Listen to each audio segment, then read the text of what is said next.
Hi, I'm Sarah. Thank you for passing through. Hopefully, you're here to stay to the very, very end.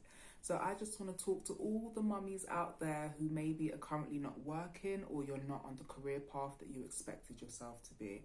I just want to remind you and tell you all, don't worry about it. Don't stress. Don't feel guilty. Don't put pressure on yourself. When my son was younger, I wasn't working and I used to cry every time I'd get rejection for jobs. I'd cry applying for jobs because I knew I just wouldn't get them. I would cry because everybody else was going to work and it seemed like they had a position in this world and I was just a mum. Looking back now, I see that what I was doing was so much more valuable and I was actually able to be there and physically raise my son and really have an input in the early years of his life. So I know what it's like. If you're a stay-at-home mum right now, sometimes your mind is just, you can feel brain dead because you're not talking to many other adults, you're not doing anything different. It's always the same routine: breakfast, lunch, dinner, snacks in between, cooking, cleaning, and you can just start to feel really, really bad. But I want you to take advantage of this time. Take time for you. Get into a new routine. Learn something. You don't have to go to college or uni to learn.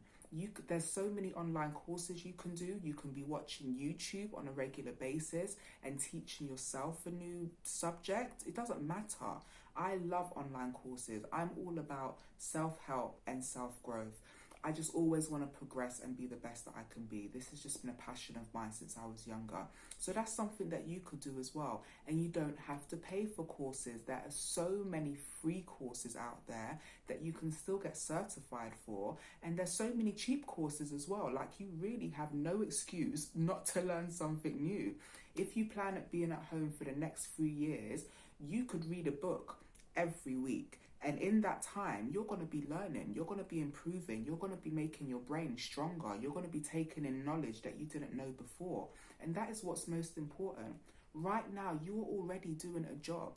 If nobody has not told you, being a parent, being a mother is a full-time, 24/7, lifetime forever job. And your child is going to grow up and your situation is going to change. It may not always necessarily get easier, but your situation will change.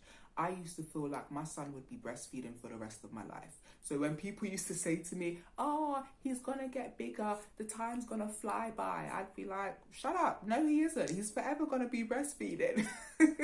And now my son's 10 years old. He doesn't even want to hold my hand. And I'm in my early 30s and I finally decided what career path I really want to go down and what I have a true passion for.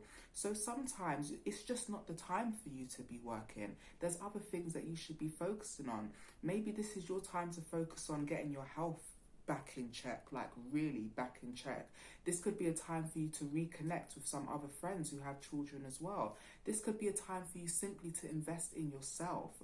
This could be a time for you to really take care of your home and get a good structure with you and your child so you have a good routine. You have the time. Take advantage of it. Stop feeling guilty. Stop feeling like you're meant to be doing what somebody else is doing, because their life is not your life. What they eat does not make you poop. So you need to focus on you. Stop comparing yourself to other people. Stop comparing yourself to these celebrities and what you see on TV and Instagram. No, focus on yourself. Focus on becoming the best that you can be and enjoying the time you have with your child. Be grateful you have a healthy child. There are so many parents out there that have children who have been born with defects, who have been born with disability. I don't really like the word disabilities because it just means you have a different ability. Children that have been born with other challenges, let's say that. You're blessed. There's so much going for you right now that you probably don't even notice. So just for a moment, stop stressing about the things you cannot control and just focus on what you can control. What is one thing you've always wanted to learn? Do you want to write a book? Can you write poetry? Start structuring that and taking time and investing in yourself and your talents. You don't have to be working right now because being a mother is a full-time job, a 24/7 lifetime job, and you are doing an amazing job at it. So right now, that is your priority and that is your focus. And after that, think about yourself. Think about what kind of woman you want to be in the next 5 to 10 years. What kind of foundations can you lay now to become that person later? So I hope this has helped somebody. Maybe it's made you think about your future, and hopefully it's made you stop stressing about your work and what's currently happening, because I'm telling you, everything will fall into place. Trust me. And your baby's going to grow up and leave you one day. But yeah, I hope this helps someone, and I hope you have an amazing day, and I'll be back soon. Bye.